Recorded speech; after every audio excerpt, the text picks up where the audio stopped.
सज्जन committee की report आई थी 5 साल पहले, 4.5 या 4% लोगों ने बताया कि मुसलमानों के बच्चे सिर्फ मदरसे में पढ़ते हैं। यही 4.5% बच्चों में कोई महबूब गौहर इस्लामपुरी बनता है, कोई साहब कारी ओबैद बनता है, कोई मुसल्ली रजा तैयार होता है, कोई मुफ्ती साहब बन के तैयार होता है, कोई शायर साहब बनते हैं, कोई खानका के पीर बनते हैं। सिर्फ ये 4% बच्चों में इतनी कामयाबी, कोई इमाम, कोई मुदर्रिस, कोई खतीब, कोई पीर, कोई आलिम, कोई फाजिल, कोई नकीब, कोई अनाउंसर, कोई कुछ के अपना काम चला रहा है। मगर बाकी के 96% जो थे, जिनको आपने कामयाबी का मैदान समझा था, जिनको आपने तरक्की का मैदान समझा था, जिनको आपने कमाई का जरिया समझा था, उस मैदान में आप बताइए कि आपके कितने बच्चे कामयाब हैं। आपके बेटे हाफिज नहीं बने, कोई एतराज नहीं, मगर डॉक्टर क्यों नहीं बना?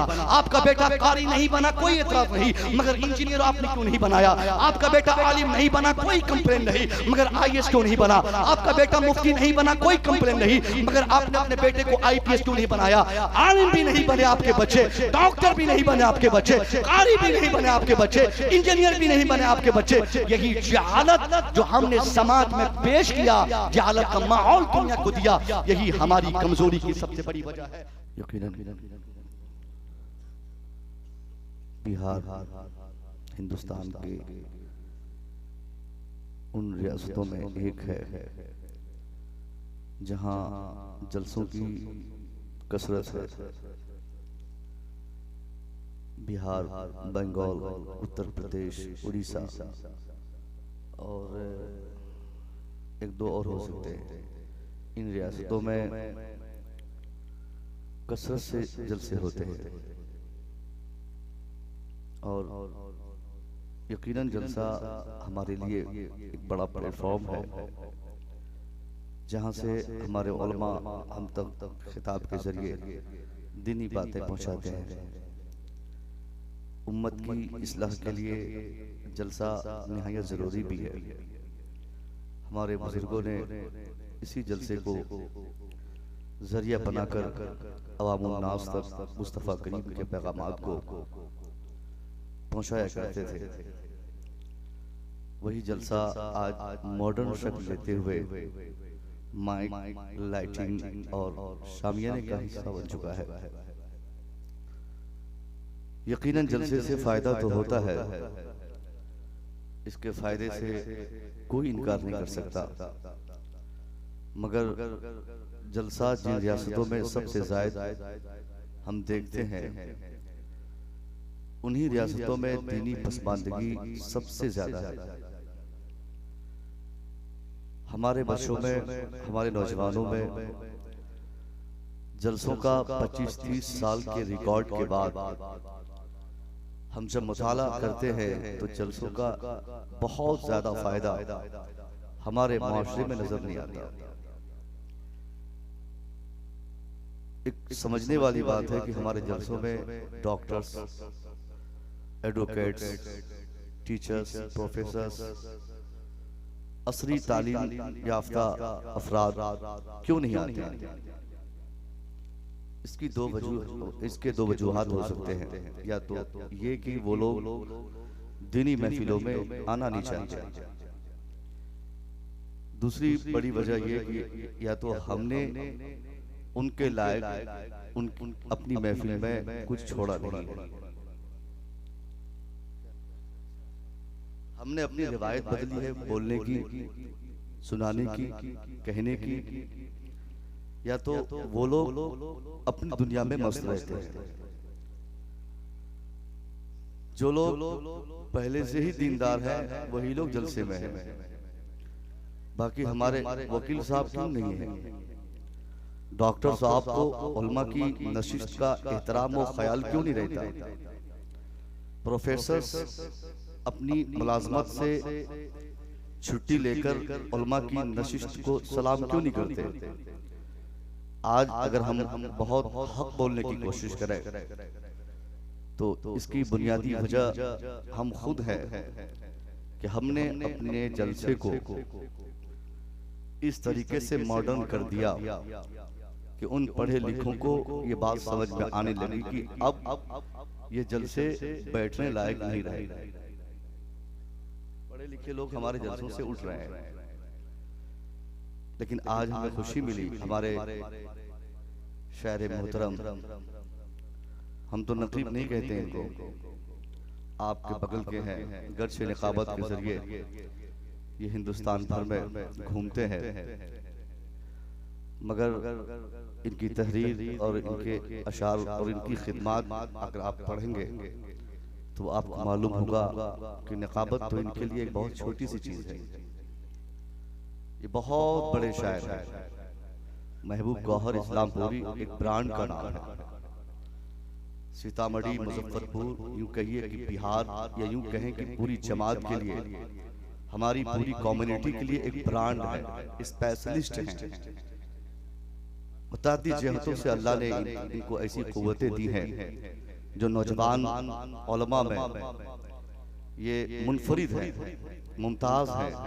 कई जहतों से इनके नाम इनके ज़बाने में भी जलसों में लिए जाते हैं। बड़े बड़े शायरों को मैंने देखा इनका कलाम पढ़ते हुए। बहरहाल आपने सुना, देखा और जाना होगा कि अभी हालिया इनकी एक बड़ी खिदमत सरकार आला हजरत के ताल्लुक से हजरत ने बताया, मिसबाह साहब ने, वो सारी बातें दोहराने की जरूरत नहीं है। मैं कहना चाहूंगा कि आज हमारे जलसों की रिवायत जो हमने बिगाड़ी है, ये एक सबसे बड़ी हमारी कमजोरी है कि हमारे जलसों में लोगों की आमद नहीं हो रही है।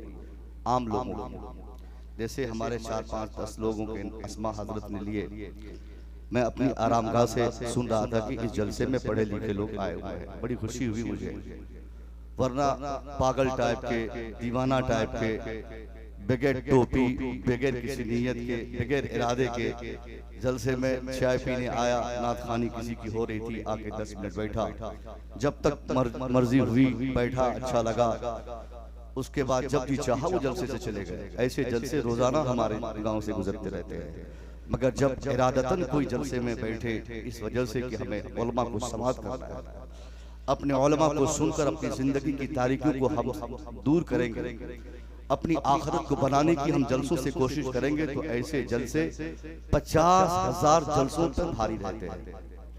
जिस जलसे में लोग खुद से आते हैं, जहां लोगों को नहीं बुलाए जाते, बल्कि लोग इसलिए आते हैं कि हम अपनी दुनिया बनाना चाहते हैं, हम अपनी आखिरत बनाना चाहते हैं। आज हमारी हालत देखने के बाद, मुस्लिम कौम को देखने के बाद दुनिया आज तरस खा रही है। अभी 4 दिन पहले मैंने फेसबुक पर एक हमारे क्या कहते हैं कि पंजाबी भाई के मैंने एक इंटरव्यू देखा, उसमें वो कह रहे थे, वो नेता लीडर है, वो कह रहे थे कि मुसलमानों की जो पस्ती है, जो मुसलमानों की कमजोरी है, मुसलमानों की कमजोरी की सबसे बड़ी वजह यह है कि मुसलमान आज चाहे कितनों उनकी तादाद हो, मगर मुसलमान कहीं भी मुत्तहिद नहीं है।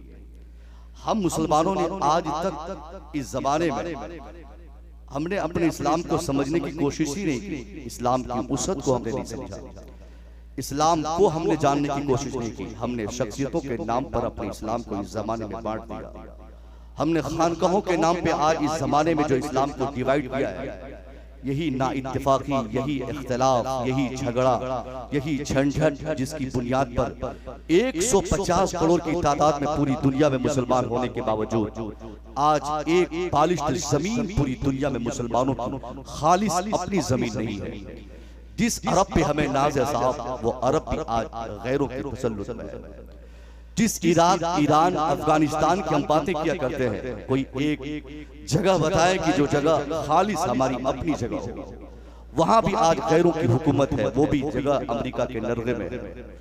तो 160 करोड़ की तादाद में रहने के बावजूद हमारी ये पसमानदगी, हमारी ये तबाही, हमारी ये बर्बादी, इसकी वजह कि आज गिनती के तो 160 करोड़ है, मगर कोई इलाका हमारा ऐसा नहीं बचा जिस इलाके में हमने अपने इस्लाम को अजनबी नहीं पाया। अगर इस्लाम हमारा बिहार में है सुथरा, तो सेम वही इस्लाम आप साहब उड़ीसा चले जाइए, आपको दूसरा नजर आएगा।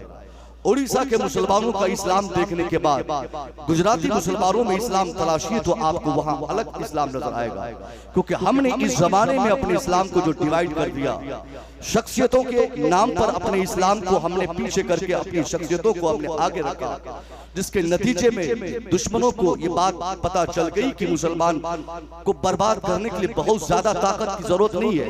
मुसलमान खुद आपस में डिवाइडेड है, मुसलमान खुद आपस में बटे हैं।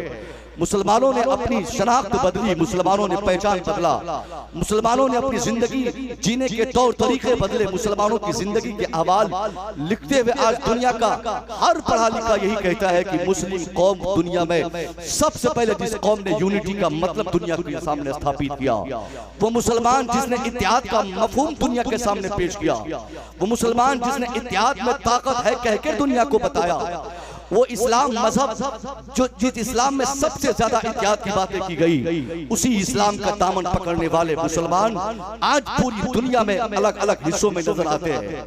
हमें रोना आता है उस बात पर कि हमारा ये भारत क्यों दूसरों के कब्जे में चला गया। हम रोते हैं कि हमारा ये हिंदुस्तान, ये हमारा पवित्र धरती क्यों जालिमों के नरगे में जा रहा है। हम रोते हैं साहब, लेकिन हम ये कभी गौर नहीं करते कि ये इनकी अचानक की मेहनत नहीं, इसके पीछे इन लोगों ने 40 साल से मेहनतें की है। इन लोगों ने अपने समाज को जोड़ने का काम किया, इन लोगों ने पूरब से पश्चिम, उत्तर से दक्षिण अपने समाज के हर तबके के अफराद को एक साथ एक शामियाने के नीचे बिठाकर उनकी फिक्र बदलने की बुनियादी तौर पर इन लोगों ने कोशिश की। ये वो लोग हैं जिनके समाज में इत्तेहाद नाम की कोई शय आज से 25 साल तक कोई नहीं पाता, जहां पर अपर कास्ट की बातें होती, जहां लोअर कास्ट का मफहूम होता, जहां पर हर फिरके, हर बिरादरी, हर कास्ट के अलग अलग पानी के कुएं और उसके नल पाए जाते थे, जहां पर चारपाई सबकी अलग हो, जहां पर स्कूल सबके अलग हो, जहां पर समाज सबके अलग हो, जहां पर व्यवहार सबके अलग हो, जहां पर रिवायतें सबकी अलग अलग हो। मगर उस समाज की तरक्की आज इस भारत में आप देख लीजिए, दुनिया की सबसे बड़ी पार्टी आज उनकी पार्टी, दुनिया के सबसे अफराद उनके पास, दुनिया में सबसे ज्यादा विधायक उनके पास, दुनिया में सबसे ज्यादा मिनिस्टर्स उनके पास, दुनिया में सबसे ज्यादा रियासतें उनके कब्जे में। कौन लोग हैं वो लोग जिनके खुदा आज तक एक न हो सके। बंगाल से भोपाल चले जाइए, कश्मीर से कन्याकुमारी तक आप खुद अपने ही मुल्क में तलाश कीजिए, मुल्क में ही आप खोज लीजिए। जबान बदलने के बाद जिन लोगों ने खुदा बदला, रियासतें बदलने के बाद जिन लोगों ने अपने गॉड्स बदले, जिन लोगों ने टाइम बदलने के बाद अपने अपने माबूद को बदला, कहीं पत्थर की इबादत, कहीं लोहे को खुदा कहा जाना, कहीं पानी को अल्लाह मानना, कहीं साफ मिट्टी को खुदा मानना। बंगाल में पूछिए बंगाली से, who is your creator, who is your protector, who is your god. Bengali जिस शख्सियत का नाम लेगा, मुझे यकीन है साहब, गुजराती से पूछेंगे, गुजराती किसी और शख्सियत का नाम आपको सामने ला के बताएगा कि ये मेरा खुदा है, वो मेरा खुदा नहीं, वो मेरा खुदा है, ये मेरा खुदा नहीं। यानी आज तक जिनके समाज के पुजारियों ने जिनको डिटरमाइंड करके ये नहीं साबित कर सका कि कितने माबूद हमारे समाज में है। कोई कहता है 1 करोड़, कोई कहता है 2 करोड़, यहाँ तक कि 350 करोड़ से ज्यादा जिन लोगों ने अशिया और अफराद को अपना अपना माबूद, अपना अपना गॉड तस्लीम किया हो, उस समाज की तरक्की साहब पूरब से पश्चिम, उत्तर से दक्षिण आज इस तरह हो गई कि आज वो सबसे बड़ी ताकत का मालिक है, सबसे बड़ी हुकूमत की कुर्सी उनके पास है, सबसे ज्यादा मिनिस्टर्स उनके पास है, सबसे ज्यादा ऑफिसर्स उनके पास है, सबसे ज्यादा विधायक उनके पास है, सबसे ज्यादा डॉक्टर्स उनके समाज में, सबसे ज्यादा आईएएस उनके समाज में, सबसे ज्यादा आईपीएस उनके समाज में। ये तरक्की आखिर उनकी हुई क्यों? उनमें बच्चा हो, बूढ़ा हो, मर्द हो, जवान हो, कोई हो, उनसे आप पूछिए कि उनकी जिंदगी का नस्बुल आइन क्या है, उनके जीने का मकसद क्या है, वो क्यों जीना चाहता है, उनका इरादा क्या है, उनका मुस्तकबिल क्या है। हर जानिब एक ही जवाब मिलेगा कि मेरी जिंदगी का मकसद है फलाने को तबाह करना, मेरी जिंदगी का मकसद है सामने वाले को बर्बाद करना, मेरी जिंदगी का मकसद है फलानी कौम को बर्बाद करना। यानी जिस कौम ने आज पूरी दुनिया में 90% जिस कौम के अफराद ने अपने जीने का मकसद को डिटरमाइन किया हो, उसे फिक्स करके दुनिया के सामने बताया हो कि हम जिएंगे इस हिसाब से जिएंगे, हम जिएंगे दूसरे को जीने नहीं देंगे। मगर मैं पूछना चाहता हूं ये उस कौम की किस्मत है जहाँ दलितों की बातें होती, जहाँ अपर की बातें होती थी, जहाँ पे छोटों की बातें होती थी। आज वो मुत्तहिद है, इसलिए वो ताकतवर है, इसलिए वो कुव्वत वाले हैं, इसलिए वो हुकूमत वाले हैं। मगर मैं पूछना चाहता हूँ 350 खुदाओं को, 350 अफराद को खुदा मानने वाले आज एक प्लेटफॉर्म पे है। उनके जीने का मकसद एक है, उनका इरादा एक है, उनका इंटेंशन एक है। मगर हम मुसलमानों को क्या कर रहा है? मुसलमान क्या कोई कम है साहब? मुसलमान होना चाहिए। अगर वो बंगाली रहे तो क्या हुआ, बिहारी हो तो क्या हुआ, उत्तर प्रदेश में रहता हो तो क्या हुआ, गुजरात से बिलोंग करता हो तो क्या हुआ, हिंदुस्तानी हो तो क्या हुआ, अफ्रीका के जंगल में रहता हो तो क्या हुआ, अमेरिका के व्हाइट हाउस में लेटता हो तो क्या हुआ। दुनिया के किसी समाज, किसी सोसाइटी, किसी आबादी से उसका ताल्लुक हो, मैं मानता हूँ उनकी जबान अलग होगी, उनकी रियासत अलग होगी, उनका मुल्क अलग होगा, उनकी जिनसियत अलग होगी, उनका रंग अलग होगा, उनकी हाइट अलग होगी। मगर मुसलमान होने की हैसियत से अगर आप बंगाली से पूछे who is your creator, who is your protector, who is your Allah, जवाब साहब अगर बंगाली देने के लिए आएगा, बिहारी भी सामने आएगा, उत्तर प्रदेशी भी आएगा, पूरी दुनिया के मुसलमान पूरब से पश्चिम एक ही जवाब देता हुआ नजर आएगा, रब्बी अल्लाह, मेरा रब अल्लाह है, दूसरा कोई नहीं, मेरा रब अल्लाह है, तीसरा कोई नहीं।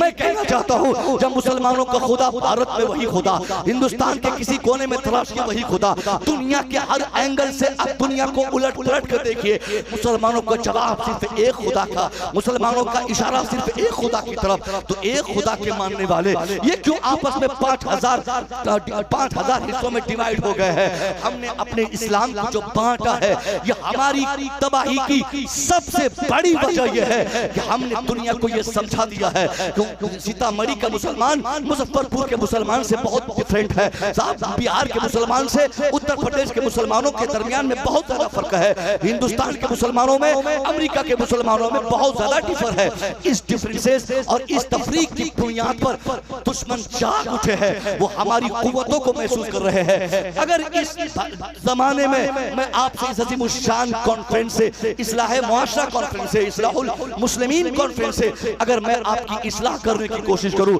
मैं आपसे ये नहीं कहूंगा साहब आप सबके नमाज जनाजा में चले जाइए, मैं नहीं कहूंगा कि आप बगैर मसलक जांचे, बगैर अकीदे की इन्वेस्टिगेशन के आप जहां चाहे अपनी बिटिया की शादी करा दे। नहीं, जो कानून है हमारा वो कानून रहेगा, जो ज़ाब्ता है हमारा वो ज़ाब्ता रहेगा, जो हमने ज़ाब्ता बनाया है, जो हमारे उलमा हमें समझा गए, जो हमारे उलमा ने बताया है, मसलकी लिहाज से अकीदे की जो पुख्तगी हमारे ज़हन और दिमाग में होनी चाहिए, उसे बरकरार रखते हुए हालात का तकाजा यह है कि पूरी दुनिया में आलिमी एतबार से, सियासी एतबार से हम मुसलमानों में इस कदर इत्तेफाक हो कि दुनिया महसूस करे कि मुसलमान चाहे बच्चे की शक्ल में हो या बूढ़े की शक्ल में, चाहे भारत में रहता हो या अफ्रीका के जंगल में, मुसलमान अगर कहीं बसता हो उसकी उंगली में कहीं थोड़ी सी तकलीफ दे दो, अगर वो अफ्रीका में भी रहेगा तो भारत का मुसलमान उसकी तकलीफ महसूस करेगा। फिक्र हम देने की कोशिश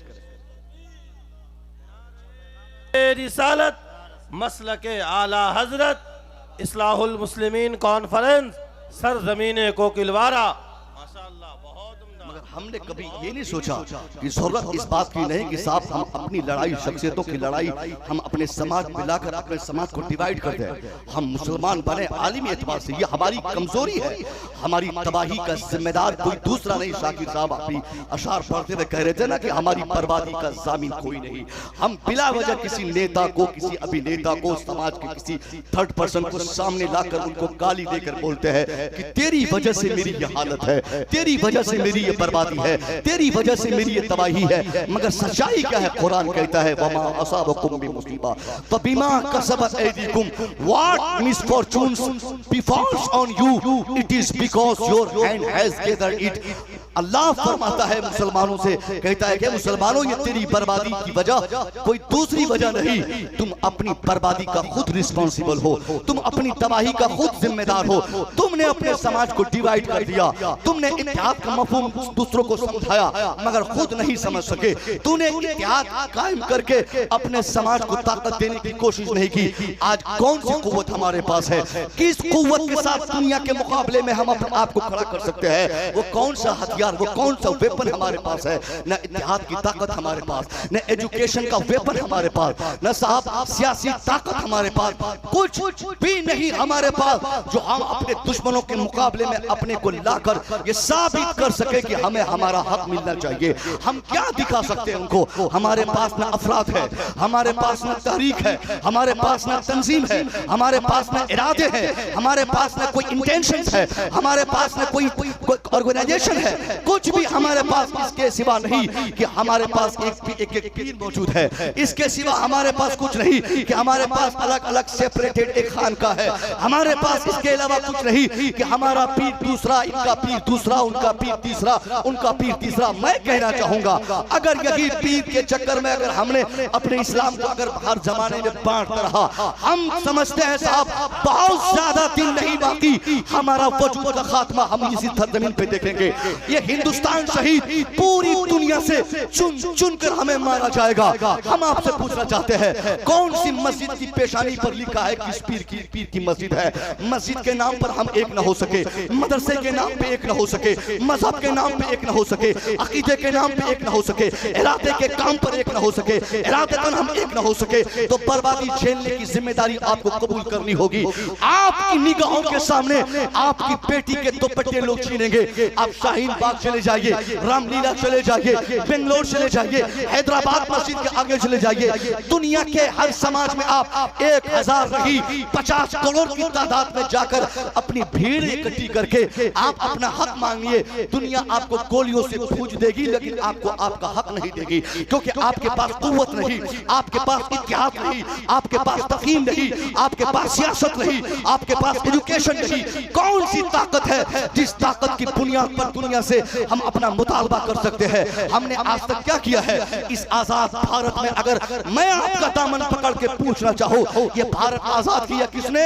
हिंदू, मुस्लिम, सिख, ईसाई सबकी शमूलियत इसमें थी, मगर सब में सबसे नुमाया कारकर्दगी अगर किसी की रही है, मुसलमानों की रही है, हमारे उलमा की रही है, हमारे हुफ़ाज़ की रही है, हमारे शयूख की रही है। मगर हमने इस आजाद भारत में अब 70 सालों से गुलाम की हैसियत से जीने का जो ढंग हमने सीखा है, हमने ये अपने लड़कों को बताया, बेटा ये झोली पकड़ ले, ये झोली पकड़ ले बेटा, तू जीना सीख जाएगा। फलाने को जीता दे वरना फलाना जीत जाएगा, ये हारेगा वो जीतेगा, वो जीतेगा ये हारेगा, इसको नहीं दोगे वोट तो वो हार जाएगा, वो नहीं इसको दोगे तो वो जीत जाएगा। ये 70 सालों में ड्रामाबाजी कर करके हमारे समाज को जो हमने खोखला कर दिया है, आज कायदे का कोई लीडर हमारे समाज में नहीं, क्योंकि हमने सियासत को अपने लिए हराम समझा, हमने सियासत को दूसरों की खेती समझा, हमने सियासत को अपने लिए कोई बहुत बड़ी जरूरत नहीं समझा। हमने सोचा कि सियासत का मतलब हरामखोरी है, सियासत का मतलब गद्दारी है,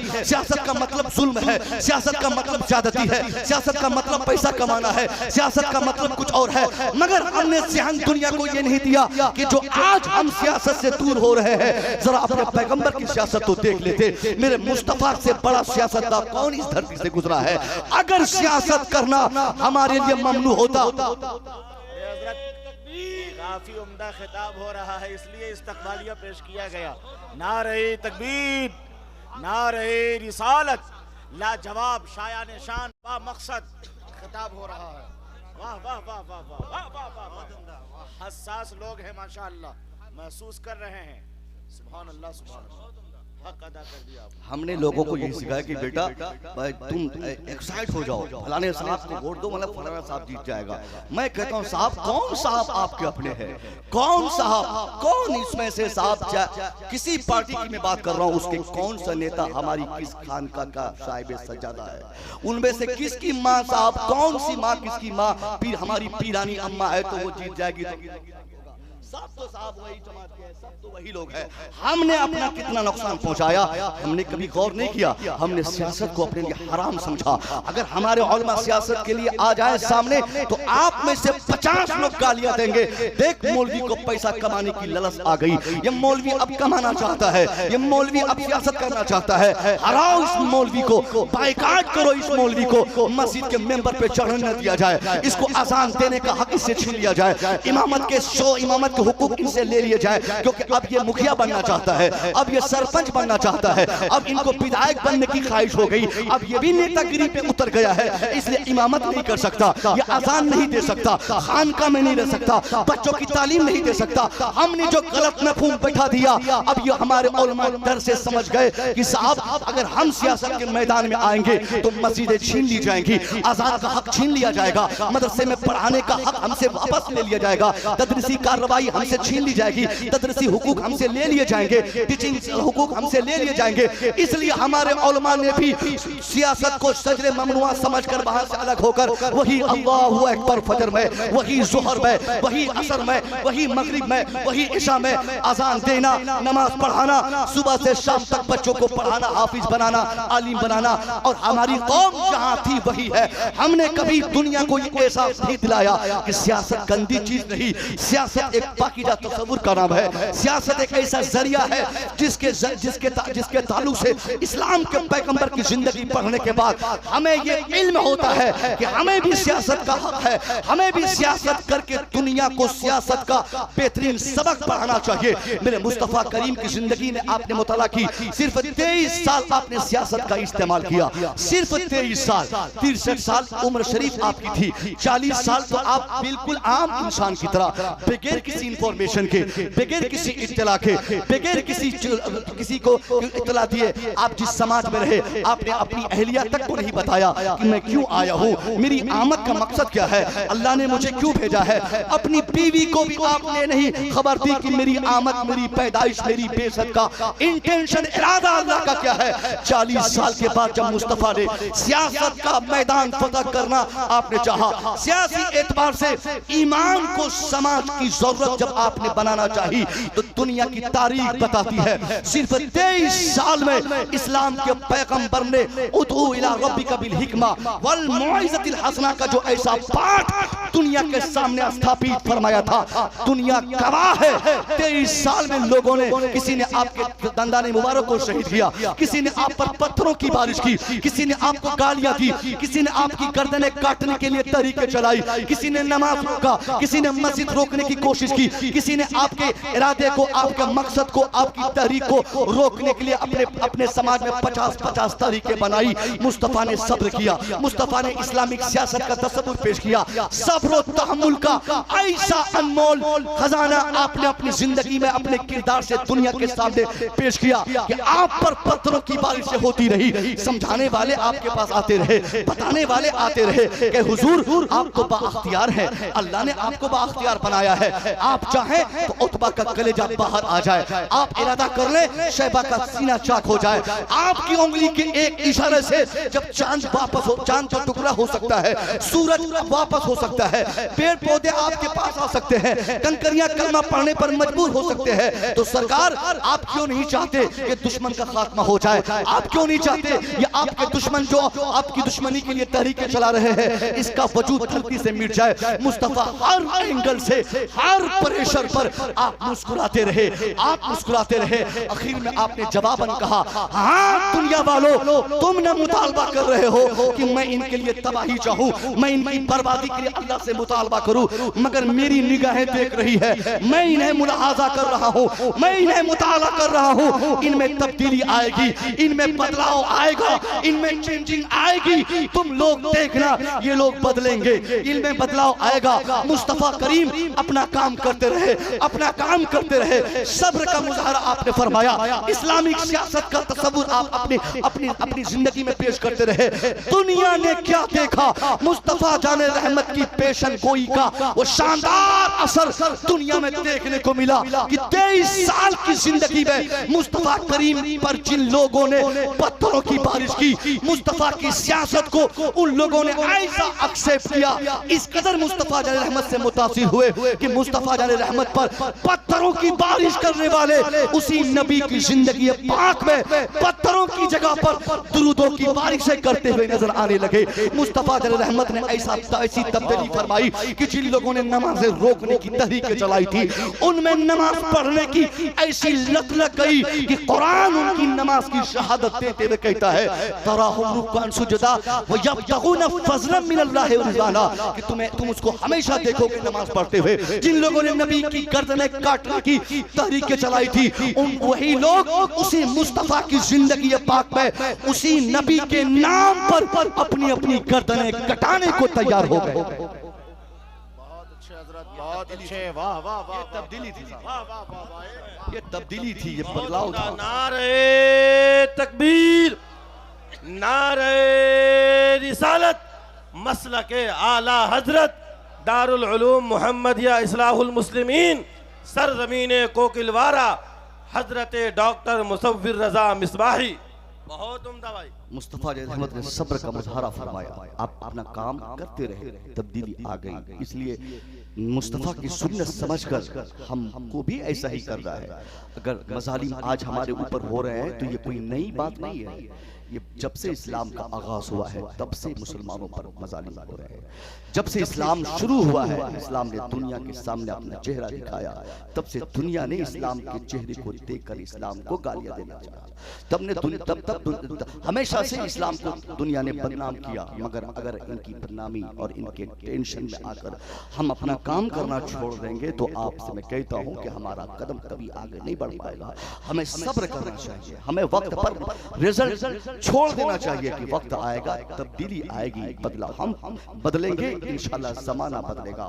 हम तब्दीली लाएंगे, दुनिया को हम बदल के रख देंगे। आज अगर दुनिया हमसे खफा है, हम चेंजिंग लाए, हम बदलाव लाए, हम अपने आपस में हम बदल के दुनिया के सामने पूरी दुनिया को बदलने की हम कुव्वत रखते हैं। हम मुस्तफा की सुन्नत समझकर हम दुनिया में सफर करें। ये आज हमारे मदारिस बनते हैं, हमारे यहाँ जलसे होते हैं, जलसों में अक्सर देखा जाता है सेक्रेटरी साहब को, सदर साहब को, सदर साहब की बुलाई हमारे बैठे हैं। मैं आपसे कहूंगा, ये तो चूंकि खुद पढ़े लिखे हैं, मैं क्या इनसे पैगाम दूं, मगर ज़हन देना चाहता हूं, अगर आप मदरसे का सदर हैं, ये सदरुल मुदर्रिसीन है, या असातिज़ा के सदर हैं और बाकी कमेटी के भी लोग होंगे, आप लोग मदरसा बना है, 10 बच्चे की दस्तारबंदी हो रही है, जिस गांव से आपका ताल्लुक है, इस गांव में ऐसा नहीं कि सारे लोग आपके हामी हैं, आपके मुआविन हैं, आपके कोऑपरेटिव हैं, आपके लिए मददगार हैं, आपके ताउन में वो हमेशा खड़े हैं। इनमें से 2-4-10 ऐसे जरूर होंगे जो कहते होंगे सदर साहब चोर है, सदर साहब बेईमान है, खजांची साहब ठग है, फलाने साहब की आदत सही नहीं है, मैं मदरसे में चंदा नहीं दूंगा, मैं मदरसे में पैसा नहीं दूंगा, ये लोग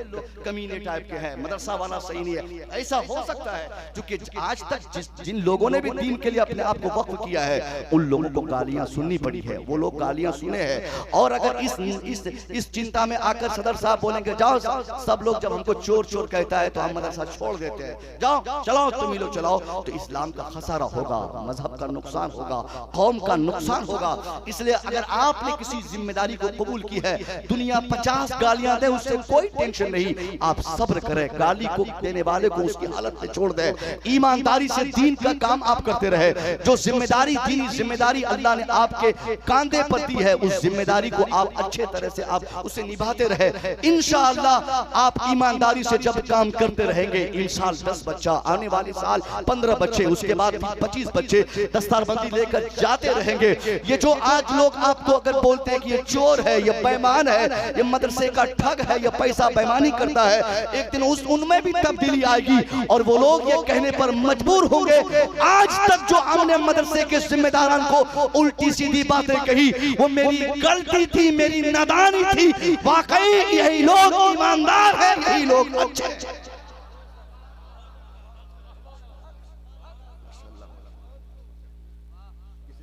अक्सर देखा जाता है मस्जिदों में सदर साहब लोग भड़क जाते हैं, कभी साहब लोग गुस्से में आ जाते हैं।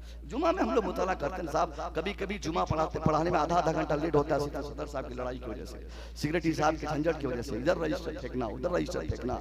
कोई बोलता है तेरे बाप की मस्जिद है, कोई कहता है कि अरे हमने करेंगे ये काम, तो कोई तनख्वाह देता है मुझे। अरे साहब ये कैसा मूड आप पेश करते हैं? ये जिम्मेदारी है, अल्लाह ने सबको सदर क्यों नहीं बनाया, सबको खजांची क्यों नहीं बनाया, सब लोग क्यों नहीं सेक्रेटरी बन गए, सब लोग मदरसे के मोहतमिम क्यों नहीं बन गए, सब लोग ये मेंबर क्यों नहीं बन गए? जिससे अल्लाह अपने दीन का काम लेना चाहता है, उसी को अपने काम के लिए अल्लाह मुंतखब फरमाता है, उन्हीं को ये जिम्मेदारी देता है। इसलिए सब्र करें, गाली देने वालों को गाली देने दें, मुस्तफा की सुन्नत समझकर इसे सहले, इंशाअल्लाह इस सहने का ऐसा बेस्ट बेनिफिट आपको देखने को मिलेगा। 5 साल के अंदर वो रिजल्ट आप अपने सामने देखेंगे। अपनी निगाहों के सामने देखेंगे। ये मैं पैगाम अक्सर देता हूँ लोगों को, घबराइए मत, घबराइए मत, आप दीन का काम करते रहिए, तब्दीली जरूर आएगी। ये तो सबसे पहली गलती हमारी थी जो मैंने बताई कि सियासी शऊर हमारे अंदर नहीं। मैं कहता हूँ आप में से हर आदमी नेता बनने की कुव्वत रखते हैं, मगर सब नेता बन जाए ये जरूरी नहीं है, सब लोग लीडर बन जाए ये भी जरूरी नहीं है, सब लोग मिनिस्टर बन जाए ये भी जरूरी नहीं है, मगर ये सब लोगों के लिए जरूरी है कि हर मुसलमान में सियासी शऊर 24 घंटा बेदार रहे। मुसलमान सियासी एतबार से इस कदर पुख्ता रहे कि उनको अपने वोट की कीमत कहाँ चुकानी है, उनको वोट कहाँ देना है, उन्हें अपने वोटों का इस्तेमाल कैसे करना है, उन्हें कहाँ बोलना है, कहाँ नहीं बोलना है, कहाँ जाना है, कहाँ नहीं जाना है, किसका साथ देना है, किसका साथ नहीं देना है। ये इज्तिमाई तौर पर मुसलमानों का फैसला रहे। दुनिया भर के मुसलमान जब इस फिक्र को दुनिया के सामने पेश करेंगे तो ये हालात जो आज हमारे सामने बद से बदतर हो गए हैं, यकीनन इस हालात को भी हम बदल देंगे। हम पहले तब्दीली लाएंगे तब हम दुनिया को बदलेंगे। कुरान ने क्या कहा? अल्लाह ने उस कौम की हालत नहीं बदली जो कौम खुद को बदलने को अपने आप को तैयार नहीं करती है। पहले हमें खतीबुल हिंद शेर रज़वियत खलीफा शेर बिहार हजरत अल्लामा मौलाना अलहाज अजहरुल कादरी साहब क़िबला की आमद मिंबर शरीफ पर हुई है। इस्तकबाल कर ले नारे तकबीर, नारे रिसालत, मसलके आला हजरत हजरत अल्लामा अजहरुल कादरी साहब क़िबला। देखिए हमारी जमात के मुमताज़ खतीब, मैं अक्सर अपने बुजुर्गों के सामने जब बोलता हूँ तो बड़ा अच्छा लगता है कि कुछ तो सबक मिलेगा मुझे बुजुर्गों से सीखने का। जो ये चांस हमको मिला है इसे मैं भरपूर इस्तेमाल करता हूँ और सही इस्तेमाल करता हूँ। हजरत की बड़ी दुआएं मुझे मिलती है। यकीनन आज भी हिंदुस्तान के 10-15 अगर खतीबों की फहरिस्त बनाई जाए जिनका तसल्लुत तकरीबन 30 सालों से स्टेज पर रहा है तो उनमें से एक नाम अल्लामा अज़रुल कादरी साहब का जरूर शामिल होगा। एक अलग अलग हैसियत रखते हैं हजरत। आज भी इनका मकाम वही है जो आज से 10-15 साल पहले बिहार, बंगाल, उत्तर प्रदेश के जलसों में हम देखा करते थे। यकीनन साहब इनकी तकरीर आप समाज करेंगे, मगर मैं जो ज़हन देने की कोशिश कर रहा हूँ उसकी तरफ आप आए और आप समझने की कोशिश करें कि हमारी कितनी कमजोरियां हैं। हमने अपनी कमजोरी पर कभी नजर नहीं दौड़ाया, हमने अपना दामन कभी झांक के नहीं देखा कि हमारे दामन में कितने दाग पड़े हैं और हम गाली देने चले फलाने को, हम बुरा कहने चले फलाने को। मैंने आज तक किसी नेता को बुरा नहीं कहा। नेता लोगों के पास इतना टाइम रहता है साहब कि आपकी तबाही चाहे, उनको तो पार्टी बदलने के लिए दिमाग लगाना पड़ता है, उनको विधायक खरीदने के लिए 24 घंटे ये क्या दिमाग लगाने पड़ते हैं। उनको तो बहुत सारा काम है, साल भर में 2-3 पार्टियां बदलनी है, इसको खरीदना है, उसको बेचना है, ये सब में उनके टाइम वेस्ट होते हैं। वो क्यों आपकी तबाही चाहेंगे, वो क्यों आपकी बर्बादी चाहेंगे, वो आपके चक्कर में क्यों पड़े रहेंगे। आपकी हालत जो खराब है ये आपकी वजह से खराब है। ये सबसे बड़ी कमजोरी कि हम न सियासी एतबार से दुनिया के सामने मजबूत है, न हम दुनिया के सामने अपने को मुत्तहिद करके अपनी ताकत का कभी हमने दुनिया को एहसास दिलाया है। आज कितने ऐसे हमारे अफराद जेलों की सलाखों में बंद है जिनको छुड़ाने की तहरीक भी हमारे पास नहीं, जिनको छुड़ाने के लिए हमारे पास एक वकील तक हमने हायर नहीं किया, जिनको छुड़ाने के लिए उनके हक में वकालत के लिए हमारे पास कोई फर्द तक तैयार नहीं हुआ। हमारी कोई जमात ऐसी नहीं है, हमारे पास तंजीमें है बनी हुई मगर गरीब नवाज के नाम पे बनी है। और मकसद क्या है कि हम गरीब नवाज के नाम पर 25 डेग चढ़ाएंगे। हमने सरकार आला हजरत के नाम पे तहरीक चलाई है, मगर हमारी तहरीक का मकसद क्या है कि आला हजरत के उर्स के मौके से मुसव्वी रजा को तकरीर के लिए हम बुलाएंगे, शहनवाज हसन को नात खानी के लिए बुलाएंगे, शाकिर नूरी साहब को हम नात खानी के लिए बुलाएंगे और साहब एहसान शाकिर को बुलाकर नात खानी उनसे सुनेंगे। ये सारी तहरीकें हमारी जमात में, मगर एक भी तहरीक ये नहीं कि हमारी जमात में जो कमजोरियां हैं उस कमजोरी को दूर करने के लिए हम इज्तिमाई तौर मुश्तरका तौर पर मेहनत करेंगे। हम सपोर्ट करके अपनी जमात के लोग जो जेलों में बंद है, जो मजलूम है, जिनकी कोई गलती नहीं, जिनका कोई कसूर तक नहीं, आज 10-10 सालों से हमारे उलमा को बंद कर रखा गया है। हमारे पास ताकत नहीं, हमारी जबान में कुव्वत नहीं, हमारे पास अफराद नहीं, हमारे पास पैसे नहीं, सियासी शऊर हमारे ऐसे नहीं जो हम अपने अफराद को छुड़ा सके। कौन गुनाह किनके सर पे ये गुनाह जाएंगे? ये सब मुसलमानों के सर पे। तो आज हम मस्त घुसते हैं बिरयानी के चक्कर में, हम अपने समाज को बनाने के चक्कर में, अपना घर बनाने के चक्कर में। मैं कहना चाहूंगा इसके लिए हमें बुनियादी तौर पे काम करना होगा। हमें अपने बच्चों को सबसे पहले पढ़ाना होगा। अब तक जितनी तकरीरें मैंने अपनी आरामगाह से सुनी, चाहे अल्लामा कमरुज़्ज़मान साहब की तकरीर हो, उनसे पहले वाले खतीब की तकरीर हो, उनमें से सभी लोगों ने ये इशारतन यही एजुकेशन के बात की। मैं कहना चाहूंगा एजुकेशन के डेवलप में भी आज हमें काम करना है। हमने जो दुनिया को आज से 500 साल पहले सिखाया था और आज हम खुद जाहिल बन के दुनिया के सामने अपनी पेशानी रगड़ रगड़ के उनसे अपना हक मांगते हैं। हमारे आलिम बता कर दुनिया को थक गए कि इस कुरान में साइंस है। अभी हजरत ने बताया कि कुरान में फिजिक्स है, कुरान में बायोलॉजी है, कुरान में जूलॉजी है, कुरान में इतिहास है, कुरान में सियासत है, कुरान में हिस्ट्री है, कुरान में तमाम उलूम शामिल है। मगर मैं पूछता हूँ क्या आज हमारा कोई एक बेटा हाफिज कुरान, वो कुरान पढ़कर क्या कुरान की किसी आयत से वो साइंस साबित कर सकता है? नहीं कर सकता है। हमारी जमात का कोई मौलवी जो चाहे मुसव्वी रजा हो या दूसरे हो, हम उस तरीके से काम नहीं कर पाएंगे जो कुरान हमसे मुतालबा कर रहा है। हमने कुरान की आयतों को तो याद किया, कुरान की आयतों पे न तो हमारा अमल हो सका, न तो कुरान की आयतों के हकायक को हम दुनिया के सामने ला सके। ये जो 10-15 बच्चों की दस्तारबंदी है और इन 10 बच्चों के कोई यहाँ वालिद साहब होंगे, कोई दादा होंगे, कोई भाई साहब होंगे, कोई चाचा होंगे, रिश्तेदार होंगे, उन सबको मैं कहना चाहूंगा आपके 10 बच्चे इस मदरसे से पढ़ के हाफिज कुरान बन गए। इसका मतलब ये नहीं कि आपका बेटा फुल फ्लेजर कामयाब हो गया, आपका बेटा 100% कामयाब हो गया। नहीं, किसी की उम्र 15 साल, किसी की 17 साल, किसी की 20 साल है, अभी ये कामयाब नहीं हुआ है, बल्कि कामयाब होने की कोशिश में ये लगे हुए हैं, कामयाब होने ये जा रहे हैं, ये कामयाब होने का इरादा ये कर रहे हैं। अब आपको करना क्या है? अगर आप चाहते हैं कि वाकई आपके जरिए इस्लाम का कुछ काम हो जाए, कुछ बेहतर हो जाए, तो इसके लिए जो बच्चा आपका आज हाफिज कुरान बना है, जो जिन बच्चों के सर पे आज दस्तारबंदी के कपड़े बनते आप देखेंगे, जिनको सनद दी जाएगी, दस्तारबंदी के बाद जिनको सनद से नवाजा जाएगा, इन बच्चों से आप ये तवक्को मत कीजिएगा कि तरावीह पढ़ाकर 25,000 बेटे से कमा लूंगा, कहीं जाकर 15,000 में इमामत करेगा, उसके बाद बेटे तनख्वाह देंगे, मुझे मेरा घर चलेगा। साहब, इमामत करना, नमाज पढ़ाना, तरावीह पढ़ाना, ये हमारा साइड काम है, ये तो हमारा मजहबी फरीजा है। इसको अपना हम पेशा नहीं समझते हैं, इसको हम अपना काम नहीं समझते हैं। हमारा मेन काम ये है कि जो बच्चे हमारे हाफिज कुरान आज बने हैं,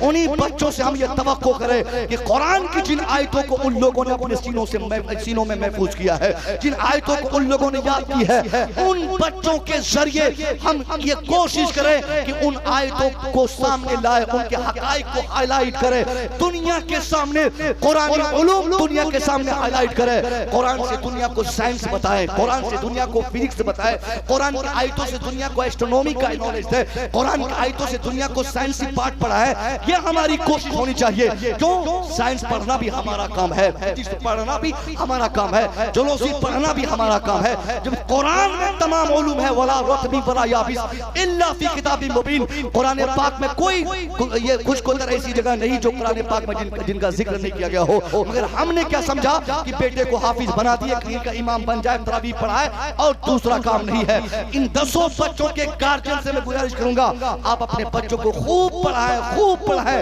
अभी तो ये हाफिज बने हैं, इतना पढ़ाएं कि आने वाले 10 साल के बाद जिन बच्चों के हाथ में आज हाफिज कुरान बनने के बाद इनको इसमें असनाद दी जा रही है, हिफ्ज़ कुरान की सनद दी जा रही है, 10 साल के बाद इन्हीं हाथों में साइंस की सनद दी जाए, इन्हीं हाथों में फिजिक्स की सनद दी जाए, इन्हीं हाथों में साइंटिस्ट बनने की सनद दी जाए, इन्हीं हाथों में सियासत में माहिर होने की सनद दी जाए। मगर हम नहीं कर सकते। हमने क्या सोचा साहब, हम ये आज समाज में हम डिवाइड कर लिए कि ये मदरसे की तालीम, ये दुनिया की तालीम, ये दीनी तालीम, पता नहीं किसने ये सहन दिया है। मैंने तो कभी नहीं कहा, न कभी मैंने ऐसा पढ़ा और न कभी ये सोचकर हमने किसी किताब का मुताला किया कि ये असरी तालीम, ये दीनी तालीम, ये दुनियावी तालीम, ये मजहबी तालीम, ये सियासी तालीम, कुछ नहीं। तालीम तालीम है। नबी ने फरमाया कि अल्लाह मैं ऐसे इल्म से पढ़ना चाहता हूँ जो बेनिफिशियल हो। अल्लाहुम्मा इन्नी औज़ु बिका मिन इल्मिन ला यनफा। सरकार फरमाते कि अल्लाह मैं ऐसे इल्म से मैं पढ़ना चाहता हूँ जो बेनिफिशियल न हो, जो लाभदायक न हो। आम बात है, अगर कुरान पढ़ने वाला लाभदायक इल्म नहीं अपने इल्म के जरिए अपने को फायदा नहीं पहुंचाया है तो उसके लिए कुरान पढ़ना बेनिफिशियल नहीं है।